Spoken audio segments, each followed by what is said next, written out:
Good evening. So it's evening in the UK. Um, I may have an important phone call, so hopefully that won't happen during this video.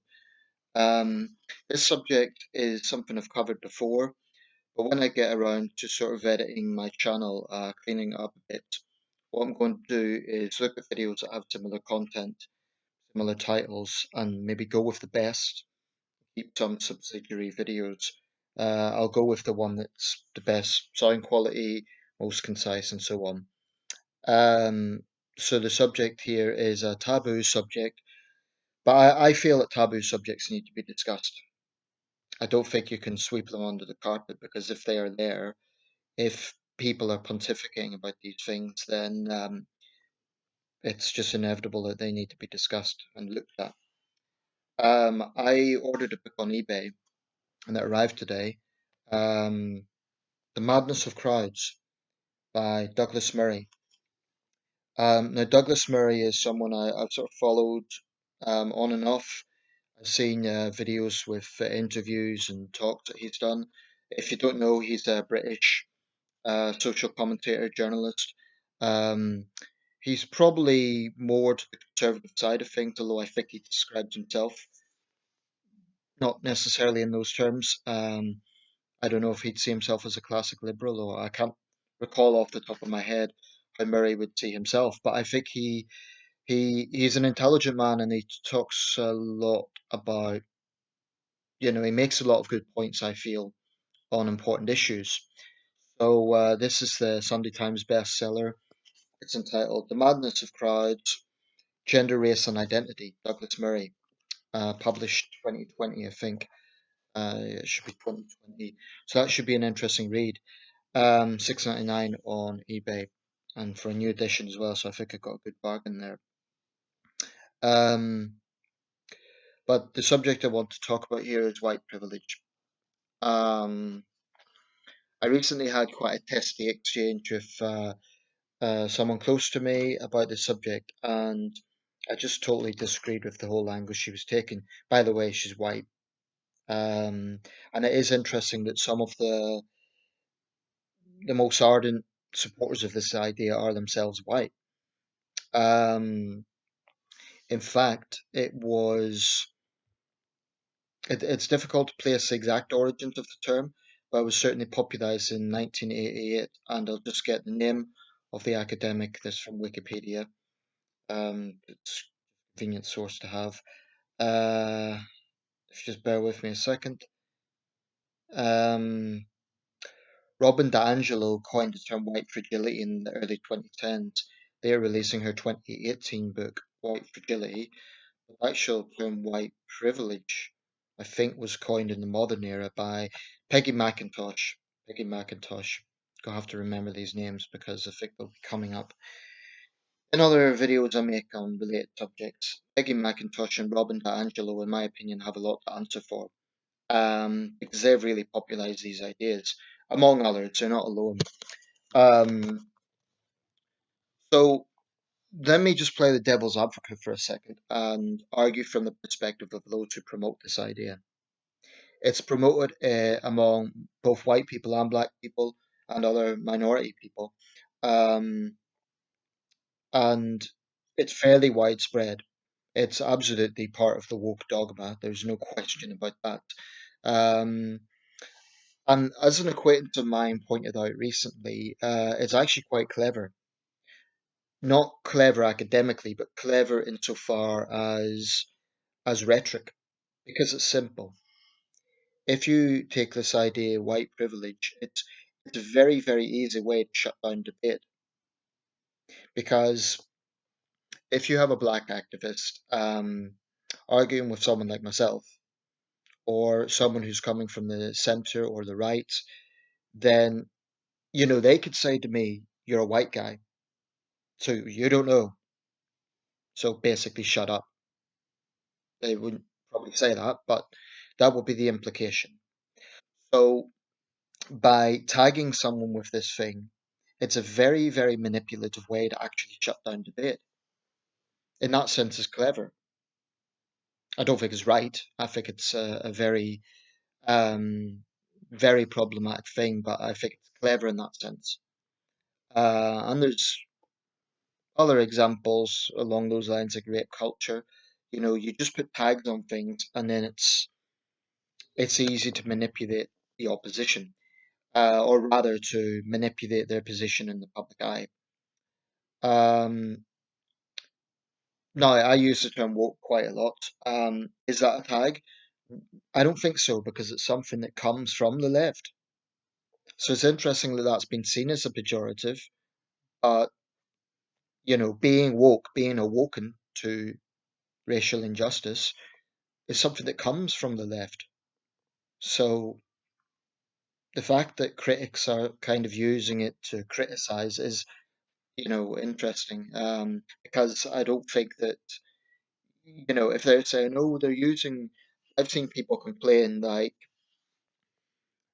they accuse us of wokeism, but the point is there are people who literally promote their wokeism. Literally, they will have on their Facebook profiles like woke, um, and they'll have Facebook groups and so on that are part of that. Anyway, you get the point. I don't want to digress. Like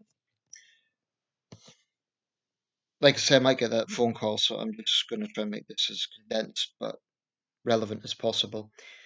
So, the idea of white privilege from their perspective is that white people cannot understand the anger and the pain that minority people feel because they haven't themselves been victims of institutional racism. But this is the argument. I'm not saying I agree with it. This is the argument.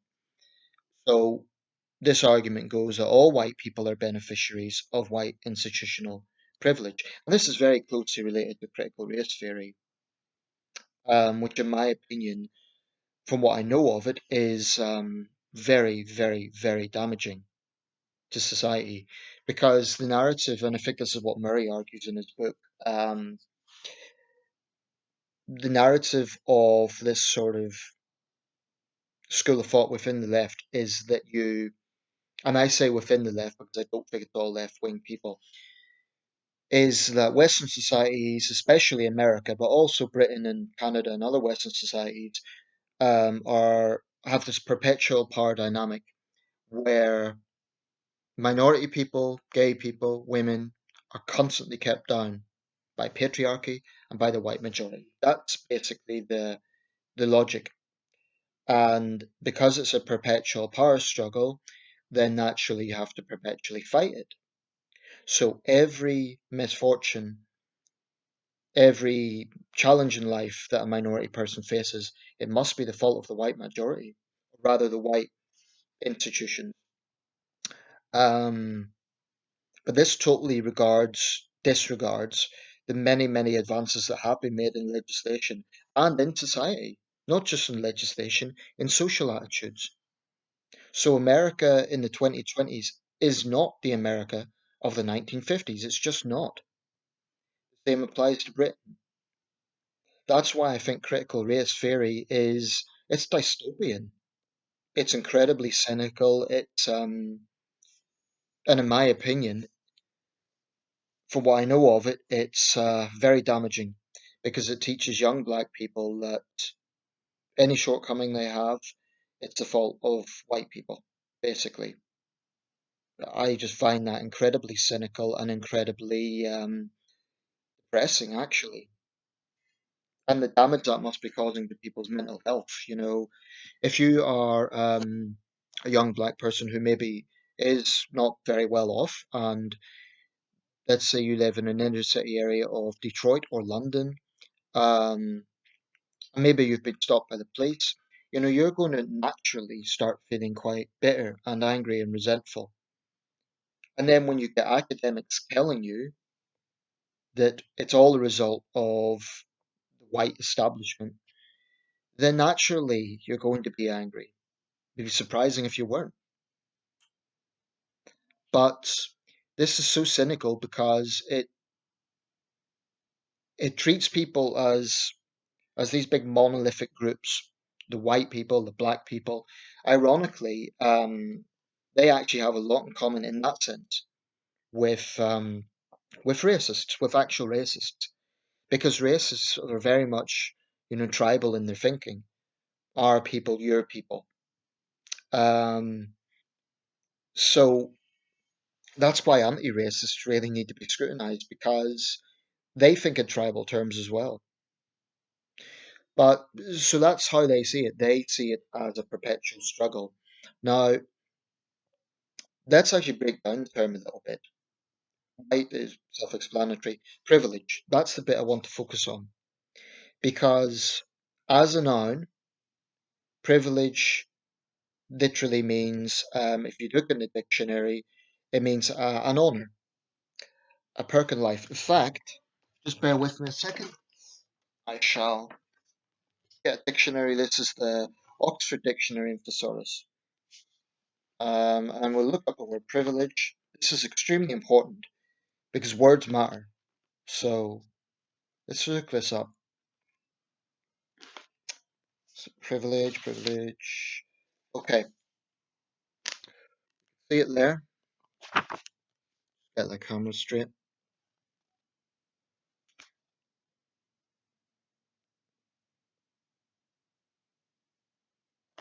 I don't know how clear that is, but privilege, noun, a special right granted to a person or group, a great honour. Privileged, adjective, the state of having privilege, benefit, prerogative, entitlement, right. Now let's actually think about that for a second. Are all white people honoured? Are all white people getting benefits? This doesn't mean welfare benefits, this means benefits in life. The answer is very clearly no, because white people are as diverse as any other ethnic group. I mean, if you were to really take this on a global scale, um, you could get a white refugee from, say, the war in Donbass. This is just a loose example, a very loose example. You could go to any major city anywhere in the world, or let's use the Western Hemisphere just for the purpose of this, Toronto, New York City, London, and you will find homeless people. They will be, some will be black, some will be white. I've actually heard woke people try to insist that white homeless people are privileged. Um, it does take a lot of patience with this mindset. Um, and I've used this example before, but I think it's relevant. In the north of England, well, in other parts of Britain, Scotland, as well, you know, what was the fate of a young white man 100 years ago? If you grew up in County Durham, for example, which is down the road from where I live, circa 1915, 1916, your choice was to go down a coal mine, go to a shipyard, or join up, in which case you would be going to either the Dardanelles or the Western Front, where casualty rates were staggering.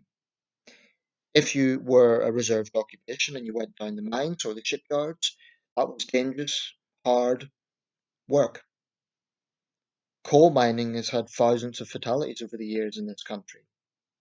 So, under what absurd logic that that was a privileged life? It's, you know, fantastical. And it wasn't just men.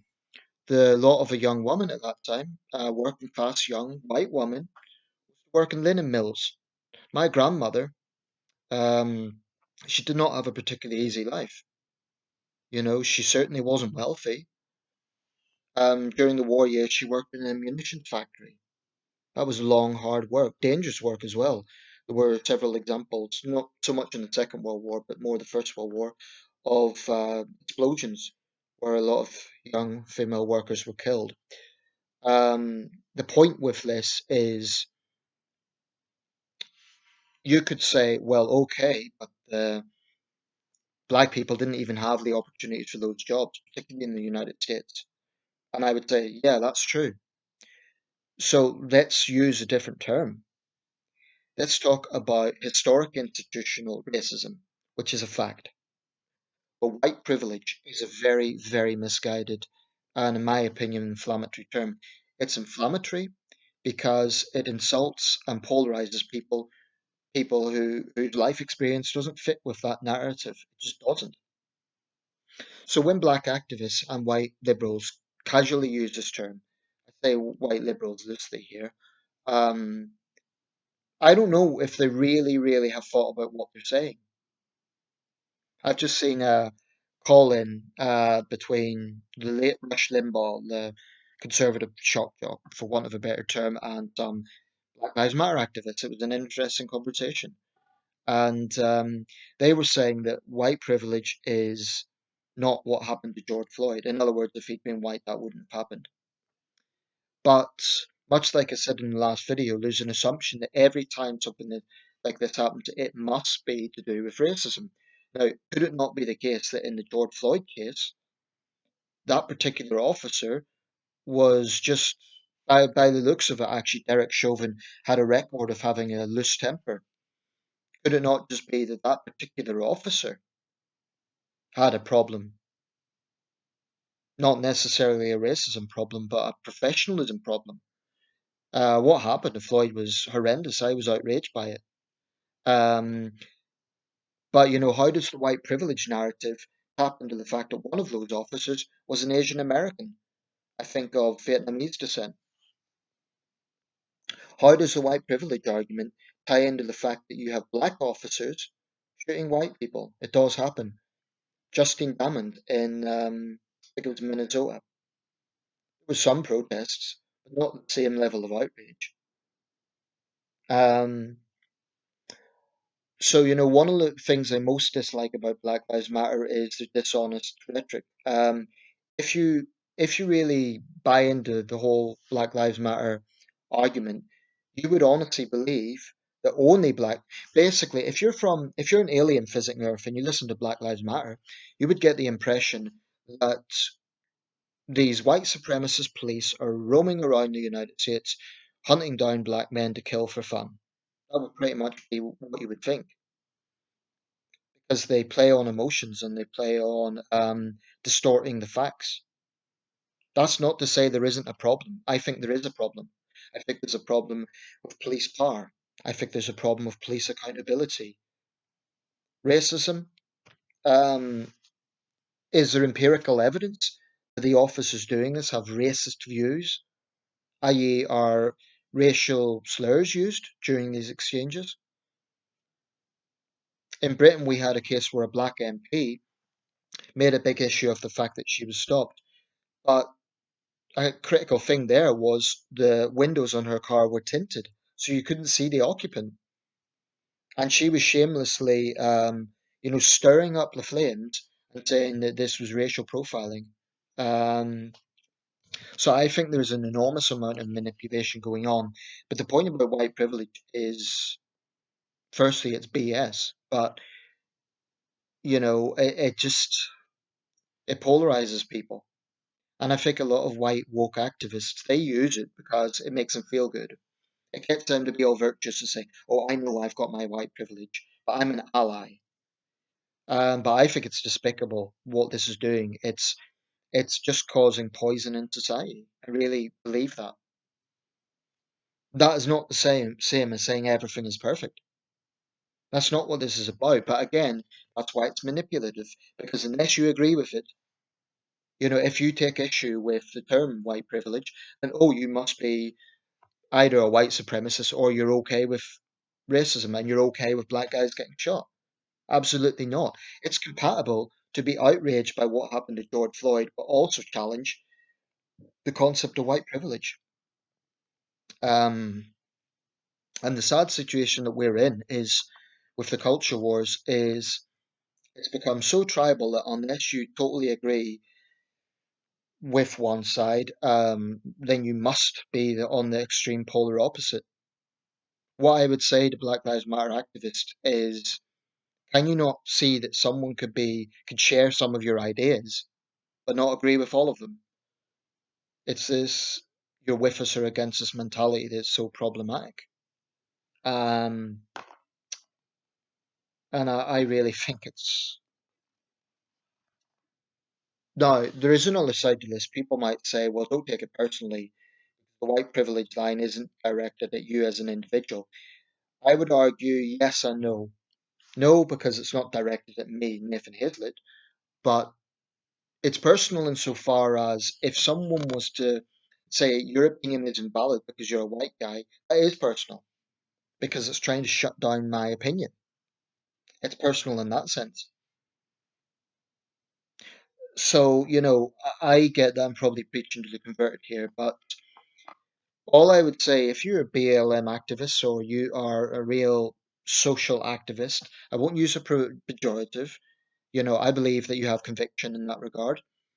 Um, all I would say is if you're talking about unity, if you're talking about building bridges and stop the hate, then consider that every time you say white privilege, you're just fueling the flames. You're just building resentment among white people who might actually be sympathetic to some of the underlying issues.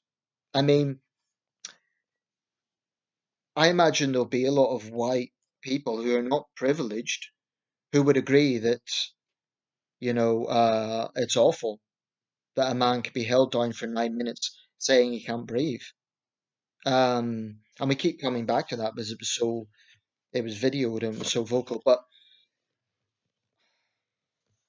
what's troubling about this is it isn't just some activists on the street saying this. It's now permeating its way into academia. And even companies are virtue signaling what Coca-Cola is doing, for example, training employees to be less white. If that is true, I should add that caveat. It's it's sickening to be quite honest, because they think it's progressive. It's really, really not. I honestly think if Martin Luther King were alive, I don't think he'd approve of this at all. I'm not saying King was flawless, he had his faults, but he was the great icon of the civil rights movement. And I honestly think if you look at his speeches, what's one of the most famous, I dream of a day when little black boys and little black girls could join hands with little white boys and little white girls um in harmony. And how does that tie into the concept of white privilege? I think King would have been very against that idea, in fact. I can't prove it, but that's my perception. Um, so I really think there is a real clash going on here between reason and logic and empirical evidence versus emotions and hyperbole and distortion. And that's not the same as saying that there is no injustice, but I feel there is an enormous amount of manipulation going on and it needs to be challenged. It really does. Because if your whole argument is your opinion is not valid because of the color of your skin, as far as I'm concerned, you've lost the argument. That's not an argument. It's just not. If you're saying that someone cannot have a perspective on anything, if you're saying that you will not talk to them because of the color of their skin, firstly, it's a racist attitude itself. But secondly, it's kind of cowardly because you're wanting to avoid debate, you're wanting to avoid discussing the issues. Um, you can disagree with people, but don't use their demographic against them. Don't say you cannot have an opinion because you are a white man or you're a white woman or whatever it might be. But let's be honest, that's what it's directed at the moment. Can you imagine, seriously, can you imagine a debate where someone would say, you can't have an opinion because you're a black person? They would immediately be, whoa, they would be probably arrested for a hate crime. It would just be, the outrage would be deafening. Yet, saying that you can't have an opinion because you're a white person essentially has been normalized. I think it's a hateful term. And it's very sad to see it's been normalized. So that's the point. Just think about it. Thanks for watching.